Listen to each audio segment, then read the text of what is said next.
warahmatullahi wabarakatuh. Selamat pagi adik-adik yang ganteng-ganteng, cantik-cantik, dan baik-baik, dan yang pastinya cerdas-cerdas. Amin, amin ya. Nah, perkenalkan, nama Ibu Airani. Sebelumnya kita sudah pernah ketemu di kelas 8 semester yang lalu. Semoga adik-adik masih kenal dengan Ibu ya. Oke. Nah, hari ini kita belajar bahasa Indonesia, yaitu tentang teks persuasi. Nah, adapun tujuan pembelajaran kita hari ini adalah diharapkan adik-adik dapat menulis teks persuasi di akhir pembelajaran nanti. Bisa ya? Nah, kita mulai dari teks persuasi. Definisi teks persuasi. Ibu yakin kalian sudah paham, tapi di sini Ibu ulang kembali ya. Nah, apa yang dimaksud dengan teks persuasi? Ada dua kata kunci, yaitu kata kunci teks dan persuasi, di mana teks adalah bahan bacaan, naskah ataupun wacana, sedangkan persuasi adalah ajakan, rujukan untuk menarik pembaca. Jadi yang dimaksud dengan teks persuasi adalah teks yang berisi ajakan, rujukan untuk menarik minat pembaca. Paham? Bisa diingat ya. Nah, teks persuasi ini sering kita jumpain dan tidak terlepas dari kehidupan kita sehari-hari. Kita jumpain teks persuasi ini di koran, spanduk, buku, televisi, media sosial, dan lain-lain. Adik-adik pasti pernah membaca tulisan buanglah sampah pada tempatnya. Nah, kata buanglah sampah pada tempatnya merupakan kalimat persuasi. Nah, kalimat itu sering kita jumpai di mana? Di spanduk ataupun di tong-tong sampah yang ada di sekolah dan tempat lainnya. Nah, itulah mengapa teks persuasi ini sangat dekat dengan kehidupan sehari-hari kita. Oke? Sampai sini Ibu yakin adik-adik, yaitu tentang struktur teks persuasi. Nah, sebelum kita masuk, Ibu akan menekankan di sini Ibu menekankan dalam menulis teks persuasi ada dua kata kunci yang harus kita ingat. Pertama, kita harus paham strukturnya, dan yang kedua kita harus paham tentang kaidah kebahasaannya. Karena dua kata kunci ini dapat membuat kita menulis teks persuasi. Oke? Dan di sini Ibu tekankan adik-adik untuk menyimak dan memahaminya. Yang pertama, struktur teks persuasi ada satu pengenalan isu. Pengenalan isu adalah pengantar yang menjadi dasar tulisan ataupun permasalahan. Maksudnya apa? Di pengenalan isu ini adalah sebagai pengantarnya. Misalnya, kita mau buat teks persuasi dengan judul sampah. Nah, sebelum kita di awal teksnya, kita tuliskan dulu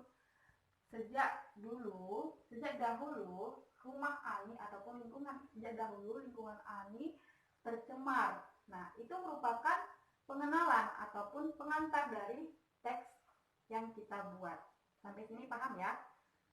Nah, kemudian lanjut ke dua rangkaian argumen. Di rangkaian argumen ini berisi pendapat penulis terkait isu. Jadi, tadi kan kita kasih contoh tentang teks persuasi sampah yang awalnya sejak dahulu lingkungan Ani tercemar, bla bla bla.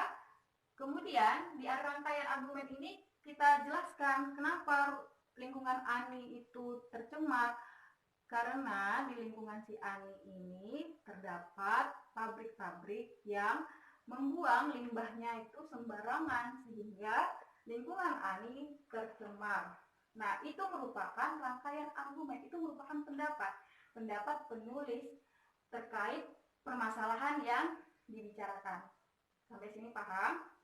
Paham ya? Nah, kita lanjut ke bagian ketiga, yaitu pernyataan ajakan, yaitu inti dari teks persuasi yang di dalamnya ada dorongan atau ajakan. Jadi, setelah tadi penulis membuat pengantar ataupun pengenalan, kemudian adanya pendapat ataupun argumen, yang ketiga harus adanya ajakan, pernyataan ajakan, di mana misalnya marilah kita menjaga lingkungan agar lingkungan si Ani tidak tercemar lagi. Dengan cara apa? dengan cara tidak membuang sampah sembarangan ataupun memberikan aspirasi kepada pabrik-pabrik bahwasanya jangan membuang limbahnya sembarangan lagi. Nah, itu merupakan pernyataan-pernyataan ajakan yang terdapat dalam teks persuasi.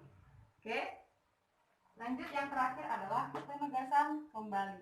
Nah, di penegasan kembali ini ditandai oleh ungkapan-ungkapan seperti demikianlah, dengan demikian, oleh karena itu. Jadi kalau kalau kita menemukan dalam satu teks itu ada kata demikianlah, bla bla bla, itu merupakan penegasan kembali. Ataupun ketika kita menuliskan teks persuasi, nah demikianlah isi dari teks persuasi ini. Di sini kita harus menjaga lingkungan karena lingkungan bla bla bla. Nah, itu merupakan penegasan. Si penulis menegaskan kembali apa inti dari teks yang mau disampaikannya kepada pembaca. Paham? Paham ya? Oke, tadi Ibu sudah menjelaskan kata kunci pertama yaitu tentang strukturnya. Sekarang kita lanjut ke kata kunci yang kedua yaitu kaidah kebahasaannya. Ini sangat penting dalam menulis teks persuasi. Ingat ya, jadi ketika nanti adik-adik membuat teks persuasi, jangan lupa ingat kaidah kebahasaannya. Nah, adapun kaidah kebahasaannya ada 4. Yang pertama adalah konjungsi argumentatif. Maksudnya apa? Konjungsi argumentatif. Konjungsi ini adalah kata penghubung. Nah, misalnya ada jika, kita menggunakan kata jika, maka, sebab, karena, akibatnya. Jadi dalam teks itu, dalam membuat teks persuasi, kita harus menggunakan kata jika. Jika ini biasanya digunakan pada saat kapan? Memberikan pendapat, ya. Kemudian kita lanjut ke nomor 2, yaitu kata rujukan. Nah, kata rujukan ditandai dengan kalimat berdasarkan data bla bla bla ataupun merujuk pada pendapat bla bla bla. Adik-adik pasti pernah membaca teks yang berdasarkan data dari ahli si A ataupun berdasarkan kata si Yola. Nah, itu merupakan kata rujukan dan merupakan kaidah kebahasaan yang terdapat dalam teks persuasi. Ataupun merujuk pada pendapat Ibu Ayu mengatakan bla bla bla, itu merupakan kata rujukan. Paham ya? Nah, yang ketiga adalah kata teknis ataupun kata istilah.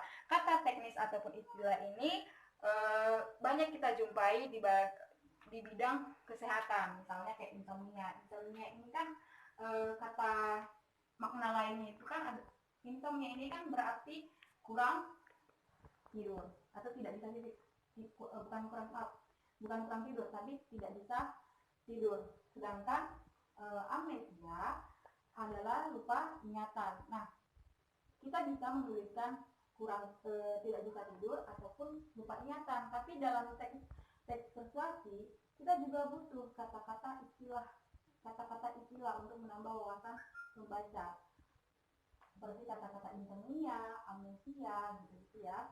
Nah, lanjut ke yang terakhir adalah kata kerja mental, di mana ditandai dengan kata diharapkan, memprihatinkan, memperkirakan, mengagumkan, dan lain-lain.